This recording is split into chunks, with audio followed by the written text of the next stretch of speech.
सत्संग, ये समय ऐसा होता है, ब्रह्म मुहूर्त। इसमें उठना ही अपने आप में एक तप है, बहुत बड़ा तप है। इसके अभ्यास को बनाने के लिए अपने आप के साथ होता हुआ संघर्ष, सत्य में अपने तमोगुण के साथ बहुत बड़ा संग्राम है।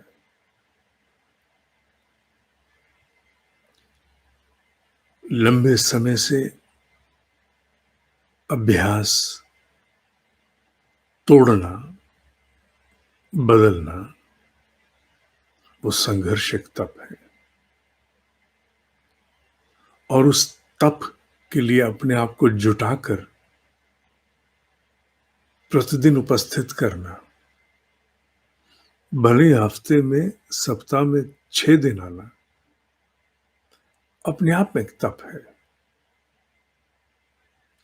और इस तप से कोई खाली नहीं जा सकता। ये तप हम अपने बुद्धि, मन, चित्त, समूचे अंतःकरण को व्यवस्थित और पवित्र करने के लिए करते हैं। ये ब्रह्म मुहूर्त का तप, ये ध्यान, ये साधना, उस समय का काल, उस समय शरीर में चलने वाली प्रतिक्रियाएं, विशेष रूप से अगर रात्रि भोजन बहुत हल्का हो, भारी हो तो अलग विषय, हल्का हो, बहुत हल्का, तो शरीर स्वयं एक अवस्था में होता है। जब ये समूची क्रियाएं जो अंतर जगत की हैं,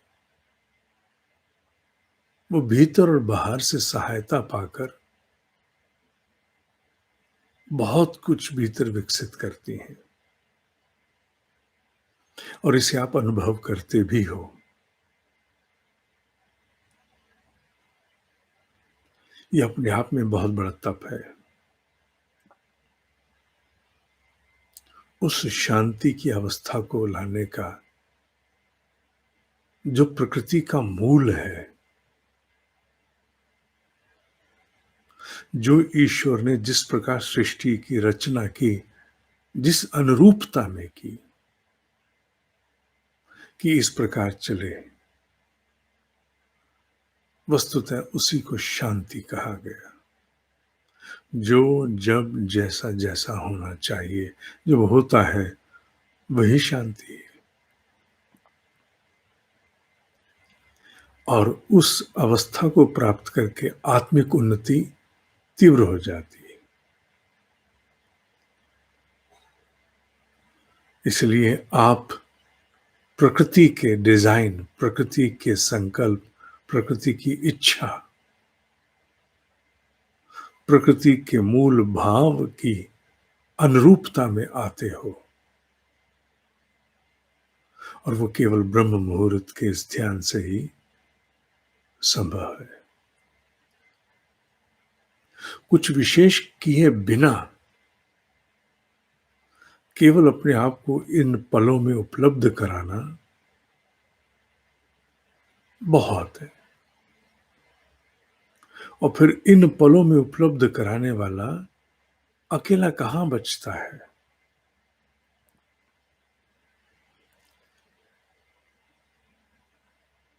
ईश्वर का संकल्प, ईश्वर का बल, ईश्वर की सत्ता अनेक अंशों में उसकी सहायता करती है।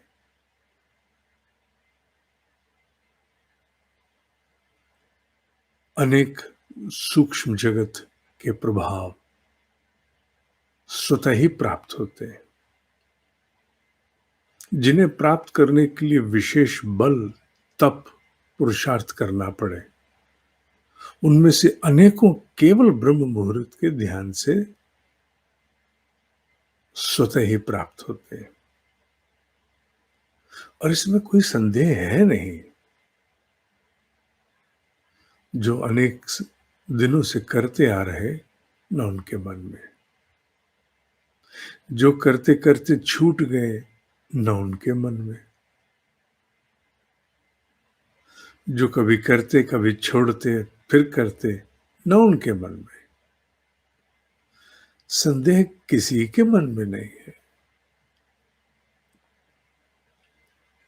इसलिए इस तप को जागृत रखना, इस तप की प्रक्रिया को बनाए रखना, यथा चेष्टा जितना संभव हो उतना करने की चेष्टा करना, ये स्वयं के प्रति और पूरे विश्व के प्रति योगदान है। स्वयं के प्रति आत्मिक उत्कर्ष के द्वारा, स्वभाव के परिवर्तन के द्वारा, चेतना जगत में गति के द्वारा, आत्म परिष्कार के द्वारा, और विश्व का कल्याण इस समय बैठ करके किए गए ध्यान में ओम के नाद से, शांति की अनुभूति से छोड़ी गई आकाश में तरंगें इस पूरे वातावरण को प्रभावित करती हैं। चुपचाप निठल्ला बैठा हुआ मनुष्य भी इस पूरी प्रकृति में अपनी आहुतियां देता है।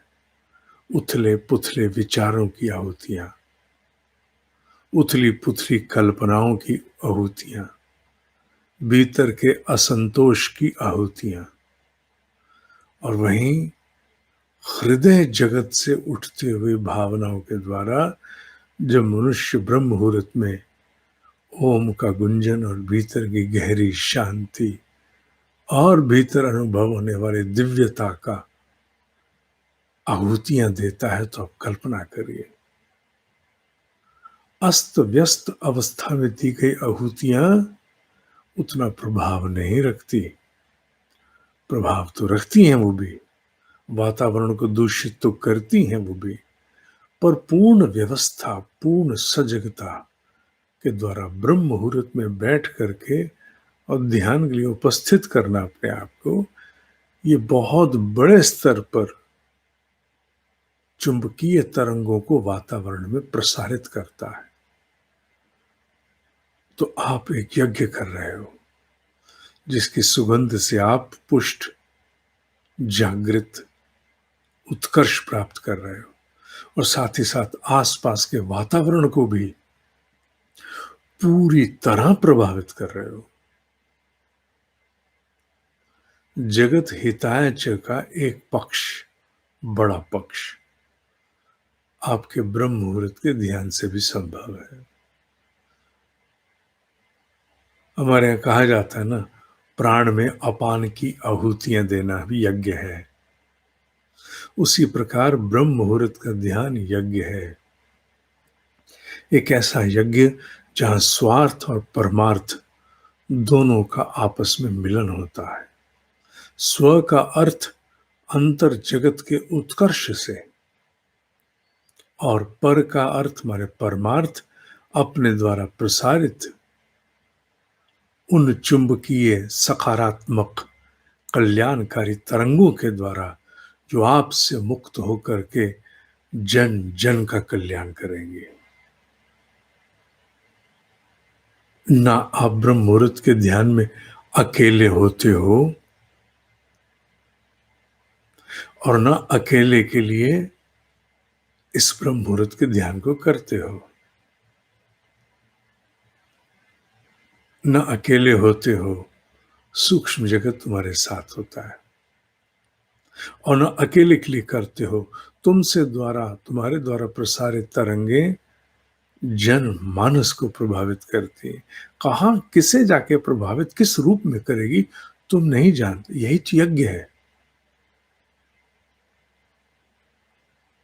तुमसे प्रसारित होकर के वो कहां किस जगह जाके खिलेंगी, किसे लाभान्वित करेंगी, किस प्रकार करेंगी, तुम नहीं जानते, पर उस विज्ञान से नकार नहीं सकते हो। ब्रह्म मुहूर्त का ध्यान बहुत बड़ा आध्यात्मिक प्रयोग है बाबू, बहुत बड़ा।